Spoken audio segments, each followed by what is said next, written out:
good. You're good. How old was the child when you found out that he had a chronic illness or disability? He was 12 months old, a year, and that's normally when they formally diagnose children with cerebral palsy and epilepsy. What was your initial reaction to the news when you found out? Heartbreak. We were heartbroken. I think when you have a child that has that sort of, when you hear that diagnosis, even if it's a child with cancer or some sort of special need, you go through, you mourn the loss of a typically developing child. And it's like, I've said it before that we didn't bury his physical body, but we buried the idea of a typically developing child, and that's hard. We went through anger, bitterness, asking why all the time, bargaining, and then finally to the point where we accepted it. But that was a long road to get there. It didn't just happen. We had to fight our own. We had to fight our own emotional battle. What was your initial challenges that your family faced? Financial. It's not easy and it's not cheap to take care of a child with special needs when you don't have enough finances. We're not made out of money. Nobody is. $600 to $800 a piece for leg braces. $10,000 for a wheelchair. His first posterior walker we actually borrowed from a friend of ours, and we just didn't have the money.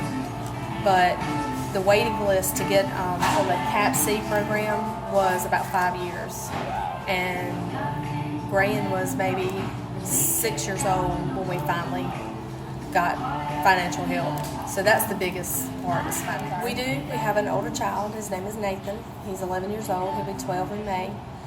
And at first it was very hard for Nathan to be able to accept what was going on with Graham, because at the time Nathan was only 4 years old. So we trying to explain to a 4-year-old what's going on with the baby. How do you do that when you're trying to grasp it yourself? So, and he went through a stage where he just didn't understand. He also, and we forget too, siblings, they go through a stage where it's the same thing where we go through about mourning the loss of a normal or a typically developing sibling. That's hard on them too, because they look around and everybody else's sibling is typically developing, and why is my brother different than everybody else's brother or sister? So it was hard on him at first, but he's always been, since then he's been very protective. He's a great big brother.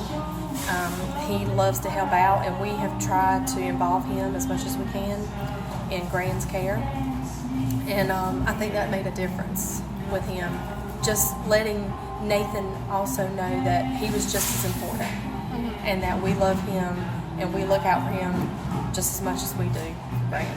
Is what Graham's illness, is it genetic or heredity or anything? No, cerebral palsy is not hereditary.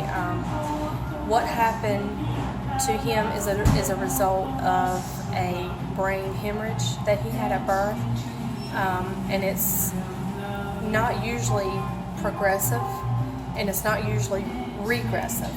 So, but no, cerebral palsy is not inherited. Have you seen overall as he get older? Not a whole lot. He had some words that he was speaking, and then he quit. And that was because of the damage that was done to his brain, and the seizure activity that he has totally took away that part of him. But we haven't seen a whole lot of progression with him. I think there again, that just goes back to, it is what it is. And I personally, as his mom, don't see him. I don't see him going any further than what he is. I think we're looking at the way he is right now is the way he's going to be for the rest of his life, and that's hard. That's hard to accept because we can do physical therapy, we can do occupational therapy, we can do a lot of speech therapy, and we can bombard him and saturate him with that. But if his brain is not going to allow him to do it, it's just not going to allow him to do it. So, but it's not that we haven't tried, and he's still getting all of those. But I think time will tell at how far or how much more further he can go. But we're going to just keep pushing. We're going to keep pushing him.